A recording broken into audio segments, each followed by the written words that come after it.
Om Swastiastu. Perkenalkan, nama saya Geda Agus Ramadinata, nomor absen 7 dari kelas 12 bahasa. Di sini saya akan menjelaskan beberapa materi pembelajaran sejarah. Yang pertama yaitu perkembangan politik demokrasi terpimpin.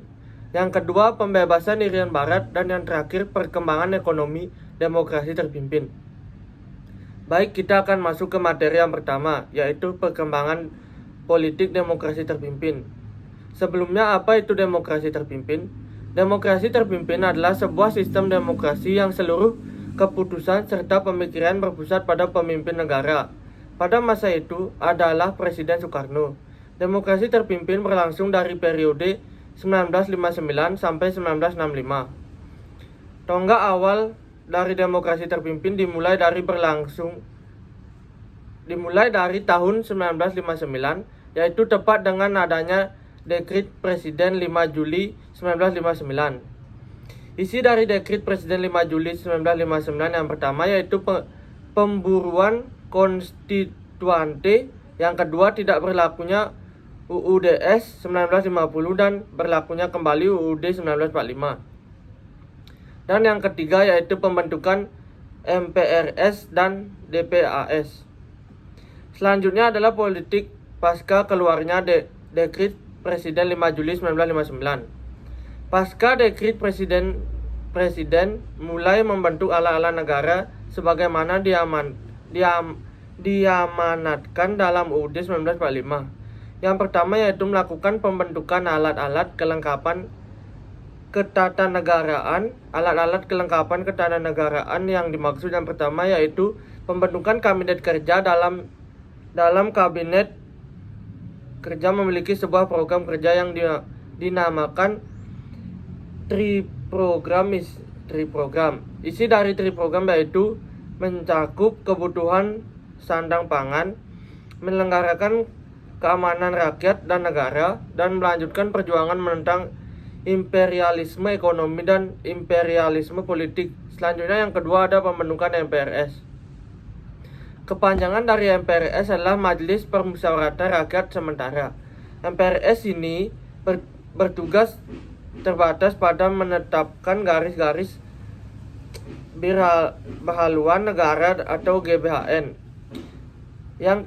Yang ketiga yaitu pembentukan DPAS atau Dewan Pertimbangan Agung Sementara. DPAS dibentuk dengan berdasarkan penetapan Presiden nomor 3 tahun 1959. Tugas DPAS adalah memberi jawaban atas pertanyaan Presiden dan mengajukan usul kepada pemerintah. Selanjutnya yang keempat yaitu DPR. Hasil pemilu yang pertama di Indonesia yang telah dilaksanakan pada masa demokrasi liberal yaitu pada tahun 1955 tetap bekerja. Tindakan Presiden Soekarno untuk menegakkan demokrasi terpimpin. Yang pertama yaitu menetapkan Manipul sebagai GBHN. Sebagaimana dalam peringatan kemerdekaan sampai saat ini, pastinya seorang presiden memberikan sebuah sambutan. Jadi pada peringatan hari ulang tahun kemerdekaan yang ke-14 RI, Presiden Soekarno memberikan sambutan dengan judul Penemuan Kembali Revolusi Kita. DPAS dalam sidangnya pada bulan November 1959 mengusulkan agar sambutan tersebut itu dijadikan sebagai GBHN. Kemudian Presiden menerimanya dan sambutan tersebut yang awalnya berjudul Penemuan Kembali Revolusi Kita dijadikan sebagai GBHN dan diberi nama Manifesto Politik RI. Yang kedua, pembubaran DPR hasil pemilu 1955 dan pembentukan DPR GR. Dalam pembahasan pembentukan alat-alat ketatanegaraan tadi, DPR hasil pemilu 1955 tetap bekerja, namun dalam perkembangan masa demokrasi terpimpin, DPR hasil pemilu tersebut dibubarkan oleh Soekarno dan Presiden Soekarno membentuk DPR GR atau DPR gotong royong.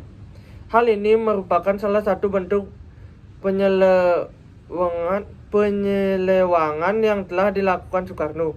Karena tindakan tersebut berlawanan dari UUD 1945. Karena DPR merupakan orang-orang pilihan dari rakyat atau sebagai wakil rakyat, namun DPR GR bukan merupakan pilihan rakyat, tapi atas ditunjuk oleh Presiden Soekarno. Selanjutnya yang ketiga yaitu pembentukan Front Nasional. Front Nasional merupakan sebuah organisasi massa yang memperjuangkan cita-cita proklamasi dan cita-cita yang terkandung dalam UUD 1945. Front Nasional dipimpin langsung oleh Presiden Soekarno. Tugas Front Nasional adalah menyelesaikan revolusi nasional, melaksanakan pembangunan, dan mengembalikan Irian Barat ke Ibu Pertiwi. Selanjutnya kita akan masuk ke materi yang kedua, yaitu pembebasan Irian Barat.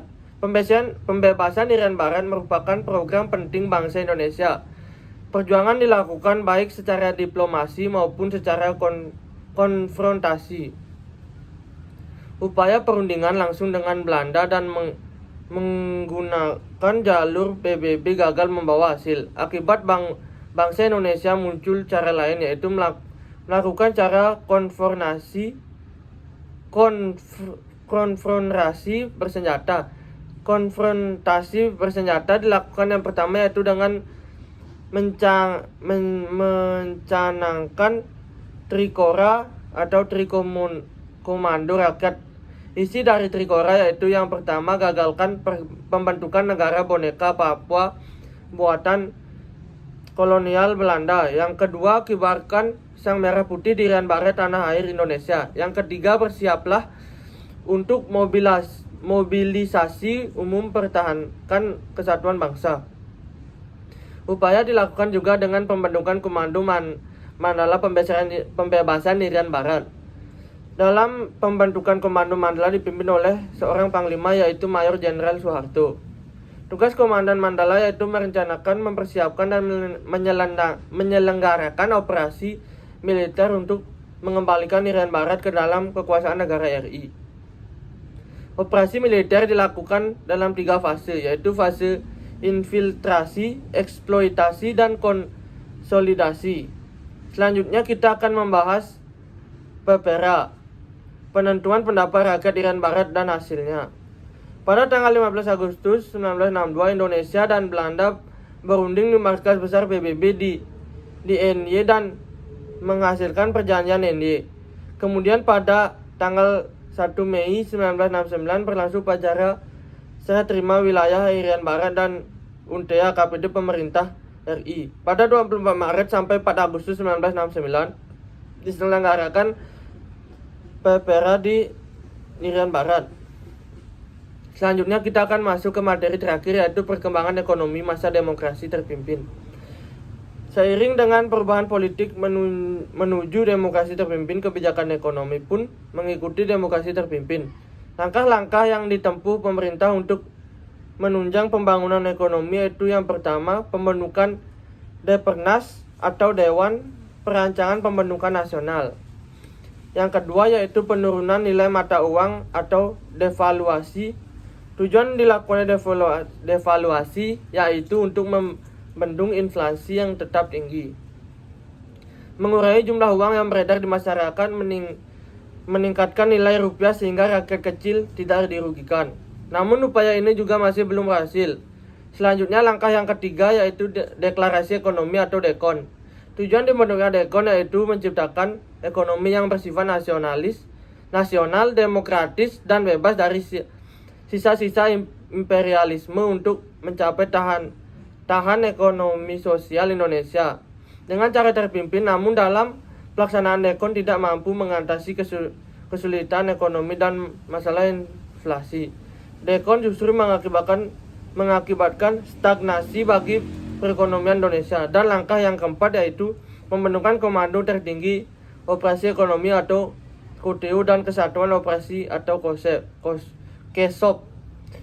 KOTEU bergerak secara sentralistik untuk mengatur perekonomian negara, sedangkan tujuan dibentuknya KESOP yaitu meningkatkan sektor perdagangan. Sekian dari saya ucapkan terima kasih. Om Santi Santi Santi Om.